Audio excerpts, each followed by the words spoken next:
Future പാർട്ട്ണറിനെ കുറിച്ചുള്ള സങ്കല്പം അല്ലെങ്കിൽ അങ്ങനത്തെ എന്തെങ്കിലും ഉണ്ടോ? ഇല്ല, അങ്ങനെ സങ്കല്പമൊന്നും ഞാനിപ്പോ സങ്കല്പിക്കാറില്ല. കാരണം എന്റെ മനസ്സിലിപ്പോ മൂവി മൂവി. സിനിമയാണ്. ഓക്കെ. അപ്പൊ സിനിമ എന്ന് പറഞ്ഞൊരു ഡ്രീം നമ്മുടെ മനസ്സിലുള്ളപ്പോ ഞാൻ അങ്ങനെ സങ്കല്പിക്കാൻ നിന്നാൽ ഉം. ചിലപ്പോ അത് നടക്കാതെ പോകുമെന്നൊരു പേടിയുണ്ട്. ഉം, ഉം, ഉം, കാരണം ഇപ്പൊ കല്യാണം എന്നുള്ള സംഭവം വന്നു എന്ന് വിചാരിക്കാം. ഉം, അപ്പൊ റെസ്പോൺസിബിലിറ്റി കൂടും. ഉം, അപ്പൊ എനിക്ക് ഈ പറഞ്ഞ പോലെ ഈ അൺസർട്ടൻസി എങ്ങനെ ഫേസ് ചെയ്യണമെന്ന് എനിക്കറിയില്ല. ഉം. അപ്പൊ അത് വലിയൊരു ഒരു ഒരു ചിന്തയാണ്, ഒരു എന്ന് ക്വസ്റ്റ്യൻ മാർക്കാണ്. ക്വസ്റ്റ്യൻ മാർക്കാണ്. പേരൻസ് ഒന്നും ഫോഴ്സ് ചെയ്യാറില്ലല്ലോ?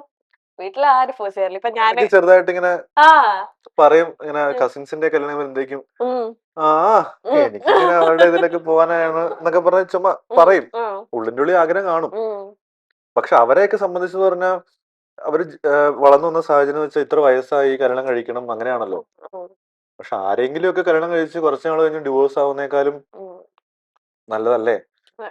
റൈറ്റ് പേഴ്സൺ വന്നാൽ മാത്രം കല്യാണം കഴിക്കുക ഉം. എന്നുള്ളത്.